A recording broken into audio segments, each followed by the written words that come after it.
Hey up YouTube, today we're going to talk chit. Join me after the new intro, hope you like it.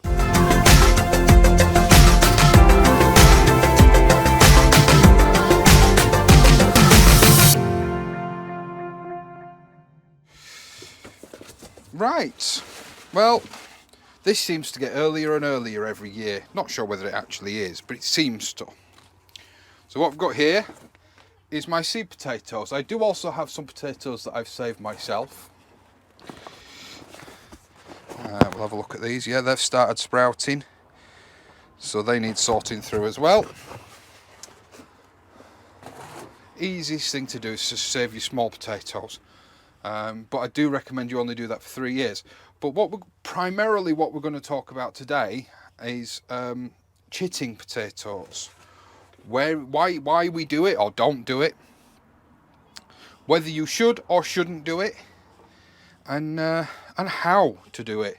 I did do this last year, but I did it with the kids and the video was a bit chaotic. Sorry, I'm looking for a knife. So I thought I'd re-record it this year. A lot of new subscribers, so I thought we'd re-record it. And it's a very common question I see getting asked quite a lot at this time of year. So I thought I'd cover it. So all we have here, in my case, is some Desiree potatoes. Actually not too happy with these, you see that? Wire wormhole. These are some Sutton seeds, provided by Safe Haven, I think. Or is that the certification scheme? Don't know. But they're provided by Suttons. Now when you're chitting a potato, we'll start with how to do it. Okay.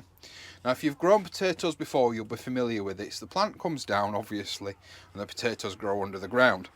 And each potato has one anchor point where it joins on to the parent plant. And spotting that is the bum or the bottom of the potato. So you can see here on this one, the little sort of indentation with the nodule in the middle bit. Very difficult, especially on Desiree, to distinguish the difference between that and an eye. Not the end of the world if you get them upside down. Obviously, if you can avoid it, do, but it's not the end of the world. And then all you do, and how I use egg boxes or egg trays, is you literally just stick them in the egg tray. Super easy. And that's it. Hi. Don't cluster them up too much. Now, if you get a big one like this, what you can do is chop it in half. I've never done that, and I'm not about to start. Besides which, there's plenty here for me. So to go over it again, you've got the eyes. Now these ones have started to bud, and then you've got the butt, or where it would connect to the plant, and you want that at the bottom. So we'll go through and do these. But whilst I'm doing these, we're going to talk about why we chip potatoes.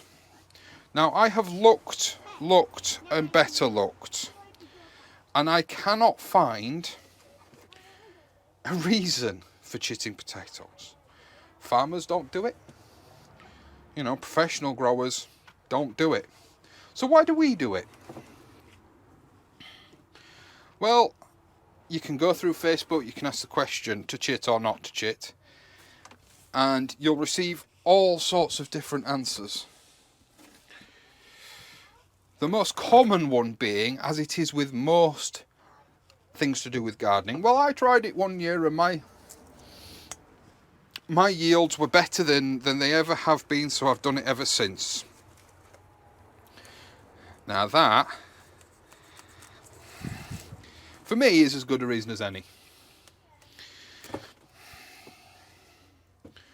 You know, if you've done it one year and your yields were the best they've ever been and all that, why ask anything else? You know, what else do you need to know? Well,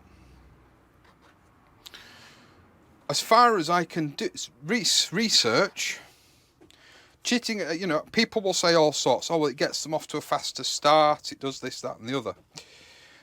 None of which appears to be backed up by science.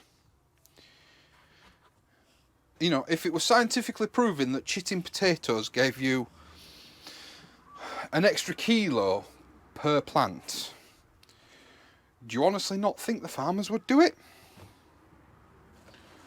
Because an extra kilo per plant for a farmer is a massive yield difference. Absolutely ginormous. And it would be worth their time, perhaps. Them roosters. I should have another dairy. There we go. You know, it would perhaps be worth their time. But they don't. Does that not tell you something?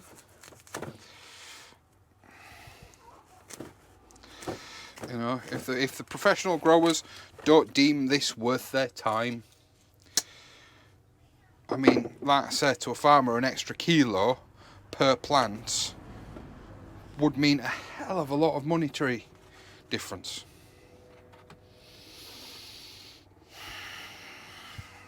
Just think about it.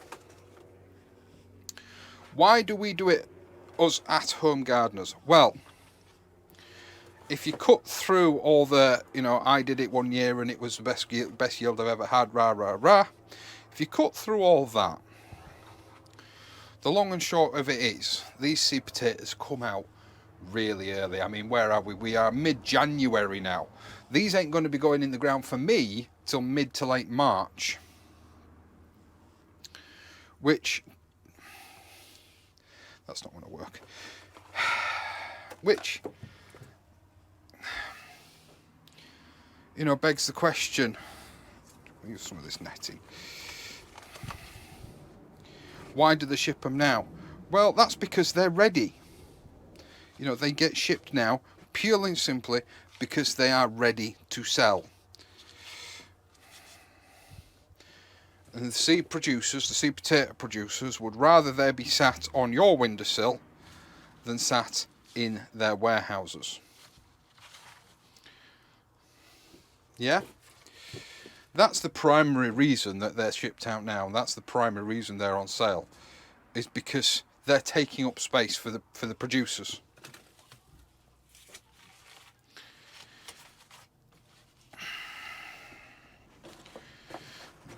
Let's save some of these egg boxes.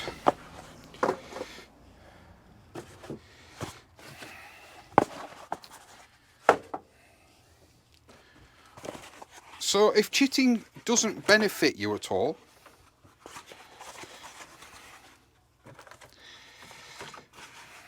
and doesn't benefit the potatoes, doesn't increase your yield, then why do it, Ross? Well, the answer to that is simple. It's the earliest way to scratch that growing itch. You've got something on your windowsill that's growing. For me, it's that simple. You know, and you don't see a great deal of action. These are going to be more successful than that knife. I really need to sharpen that knife. Nope. It's the quickest and easiest and earliest way to scratch that itch. That's the only reason for doing it at home. It's that simple. It really is. Trying rooster again this year. I love rooster potatoes. Didn't have great success with them first time I grew them. But we're going to try them again this year.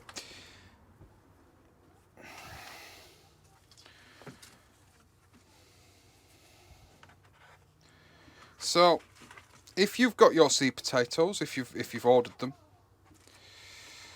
and they've arrived this early, get them out to Chit. Don't stick them in a fridge. Don't stick them down the back of the wardrobe.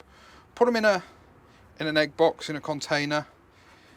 That ideally, what the purpose behind doing this really is, you don't want them sat against one another, but try and keep contact between the potatoes to a minimum.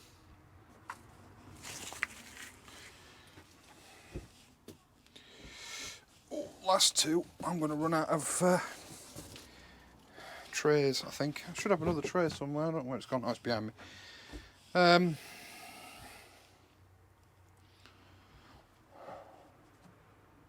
So what have we discussed? We've discussed how to chip potatoes, why we chip potatoes. There was something else I wanted to talk about.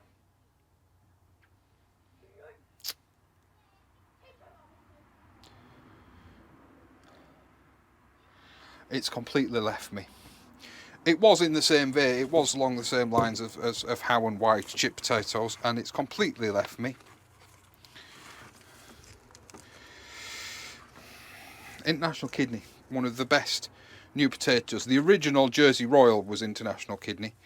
Of course, they were grown with seaweed in Jersey soil. Sorry, I'm stalling for time now because I'm trying to remember what else it was I wanted to say. Oh yeah, going back to how to chit your potatoes. So you've got them all sat, all nice and neat, the right way up. How are you going to chit them? They want to be in a cool, that's quite important, a cool, well-lit environment.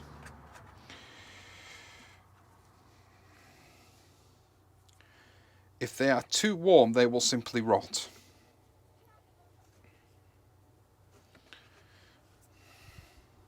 Now I know there's going to be people in the comments section below saying I just grow my store-bought potatoes.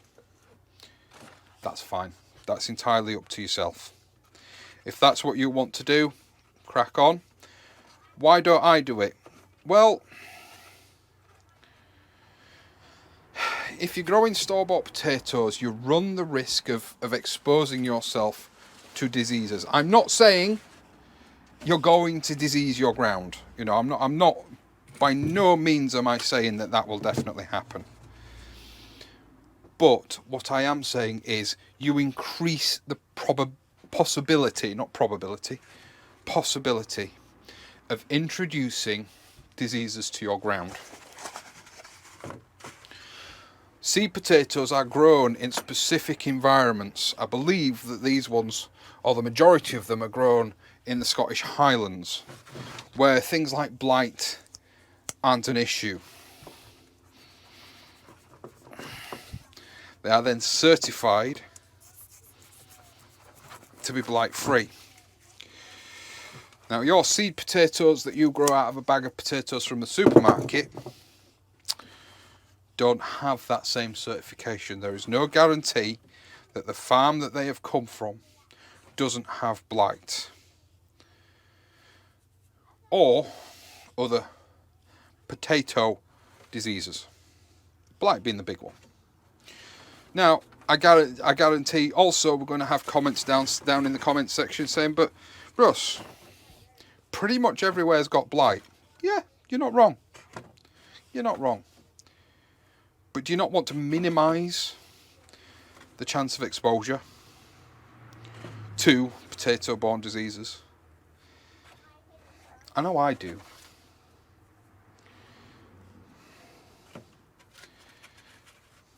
That's why I buy seed potatoes. And yes, I've saved some of my own seed potatoes. But they didn't get blighted. They didn't suffer with blight at all. So I'm quite happy that I'm going to be able to grow those on. I am going to keep them separate to these guys. So I'm not putting them out to chit in the same containers as these guys. But these potatoes now, and I'll just show you them. Bring it down, look. These potatoes now will go in my polytunnel under fleece because the threat of frost hasn't passed. If I was to take them home, I'd put them in my coolest windowsill that gets around about 7 to 8 hours daylight. If you're putting them in your greenhouse at home, don't forget, do protect them from frost. So if you are forecast a hard frost or frost gets in your greenhouse, just put some fleece over them or even newspaper. Just keep the frost off them. The important thing is that they need the light. So like I said, these will go under the in the polytunnel under a light covering of fleece just to keep the frost off, and there they'll sit quite happily until they're ready to be planted out. Don't need to do anything else with them. You will undoubtedly discover some that you've put in the trays upside down. Don't worry about it. A potato will find its own way. Do you think a farmer goes around and goes, oh, right, that wants to go plant that way? He doesn't. He just throws them in the ground, in a trough in the ground. And once again, I refer you back to my opening statement. If all of these things made such a big impact to your harvest, do you honestly think the professional growers, the people whose livelihood it is to get the maximum yield out of their potatoes, do you not think they would do it? So when it comes to chitting potatoes, the biggest thing I can say is don't fret about it. The primary reason it's done, or reasons it's done, is A, to scratch that itch of growing something nice and early. 2, to get the sellers to be able to get them off their shelves sooner. And part C, so they can ship. If they ship them out nice and early, it becomes our problem basically. You know, there's no need to ship them this early other than they want the space. So it makes it our problem. There's nowhere that I can think of in the UK where you're currently able to put potatoes in the ground. I do know some growers, once again, Greenside Up, I know he mentioned it in one of his videos, that put them in a polytunnel in a bucket as early as February. That's okay. That's okay. That's entirely up to you. I won't be doing that. But it is an option. So guys, that is hopefully a short discussion about chitting potatoes. How, why, and does it make a difference? Once again in brief, how? Put them in egg trays the right way up. Why? Because we have to, because they sell them this early. And does it make a difference? Personally, I don't think it makes that much of a difference. It's just another job that's sorted. It means that you can get your seed potatoes sorted nice and early, get them delivered nice and early. So that's all from me guys today. I'll see you later.